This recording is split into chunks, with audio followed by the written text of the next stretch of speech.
I've been asked to share the thoughts of the company I work for and represent on proposed Telecommunication Act or Telecommunication Bill.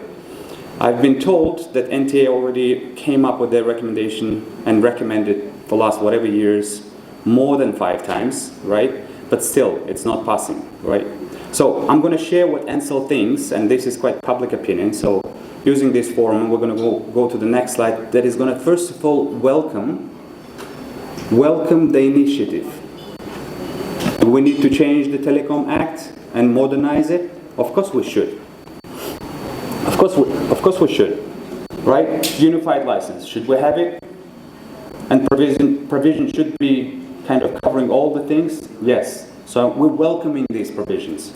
Infrastructure company and sharing of the passive infrastructure, should it happen? Absolutely, it should happen. Why we should spend hell of money where the return is quite challenging these days? We have to put the hands together and act in the best interest of the consumer and the country.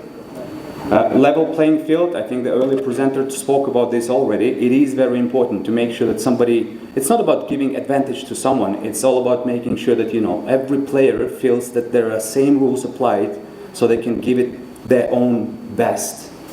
Right?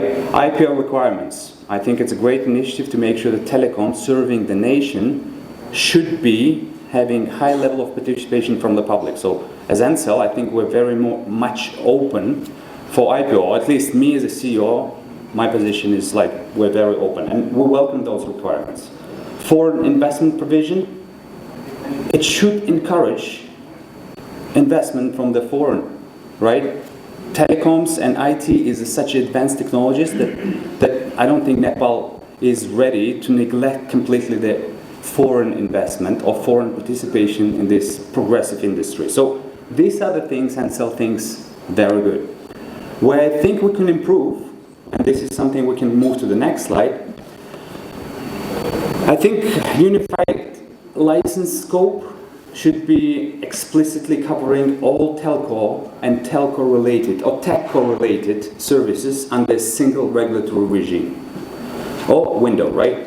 It should be that, you know, why is, and again, early presenter already spoke about that, why fintech is not allowed, why ISP is like partial, you know, all those things is an opportunity. We, with the amount of intelligence, with the amount of skills we have, we can add value, and we want to add value, but somehow we see a lot of restrictions that are not allowing telcos to utilize their skills and give the nations that incremental value. Foreign investment clause, right? And I think it was explicitly explained by the early presenter as well, that there are a lot of contradictions that are not necessarily allowing foreign investors to see the country as the heaven or very lucrative and attractive destination to invest. And we understand that Nepal cannot develop without investment. You see India, we saw all those statistics, all neighboring countries are fighting for the investment, and you know, Nepal shouldn't be left aside, especially with the gifted nature, weather, and other natural advantages the country has. License renewal process, it is a big topic these days, and I'm glad the early presenter was actually speaking about this simplifying the process and encouraging the long-term investment, right? And for Ncell, it's specifically applicable. You know that this topic is not necessarily maybe the hot topic yet, but it will come. What's going to happen in 5 years or 3 years down the road. And you know, it is a simple example. For example, what I would like to bring, if for example you build a house for the last 20 years, you did it the way you wanted, you made it really nice and beautiful, and after, you know that after 5 years that house is not going to be yours, what do you think you're going to do? Are you going to continue investing? Are you going to take care of that house? And you know, those questions are basic, and not calling them out is not necessarily that they do not exist. I think we all have to be responsible, and obviously we're counting on our regulator to take a lead in those discussions and bring some clarity for the investors in terms of what is next, right? Share sale and ownership transfer, again, very hot topic for the last at least 7 years, and not necessarily Ncell was not part of it, but you know, the requirement of pre-approval of offshore transactions, it's very hard to ensure. And it's not necessarily something that the foreign shareholders, most people are going to be seeing as attractive condition to invest, right? And as a CEO, sometimes I'm not even aware that I was a subject of sell and buy. So for me, it's very tricky. Regulatory approvals for Forex and facilitation is just a bureaucracy that is not making business be easy to be done. Despite the example I brought to you guys on house ownership and investment appetite, unfortunately, Ncell for the last 12 months was willing to invest $50 million, and those approvals are still pending. Right? And it just doesn't make sense. And then Forex approvals. We cannot pay to our international partners to provide the bandwidth, and ISP sector is also here, right? All those things are not helping the industry. All those things are not helping the nation. So it's not only about the private house interest, it is about the common sense and basic needs of running the business in the country to serve all Nepalese in the country, right? Tariff adjustments, you know, this is business. This is the only industry that didn't do any tariff adjustments based on inflation and macroeconomic developments in the country.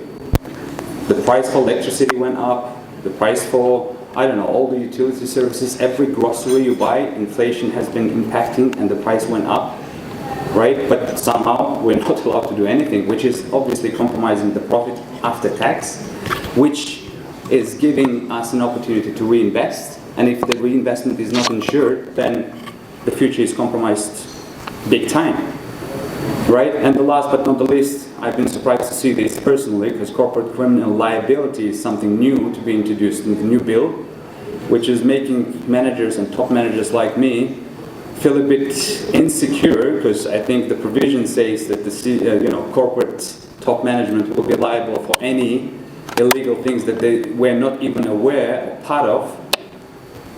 You know, and it is something that should hopefully come in a nice way, which is not going to compromise the job we do with the best intention we have. And I'm speaking on behalf of myself as a top manager of the company.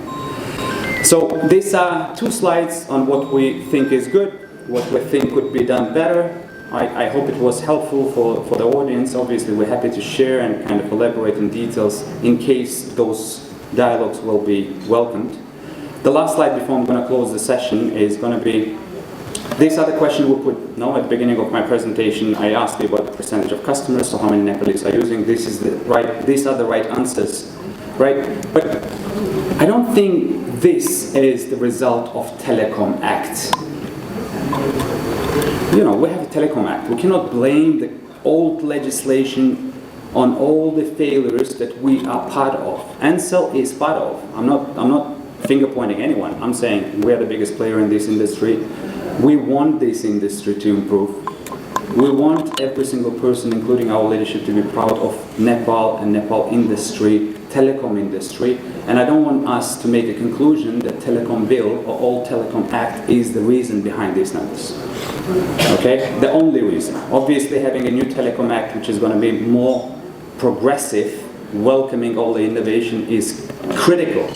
But I think what is even more important is our decision-making capability and leadership skills that we can apply to really change the situation, right? We're working I can put a disclaimer here that we're working very close with the ministry, right? We have several meetings with the ministry himself, Madam Secretary, with the NTA chair. We're working very close with all the industry leaders, including our competitors, to find a way to turn around the development. And despite any decision on Telecom Act, to see what we can do within the existing scope, within existing regulation, to make you guys enjoy the better service and to make sure that we all are proud of things we're doing. Once again, thank you very much. Dhanyabad. I'm sorry for taking too long. Thank you.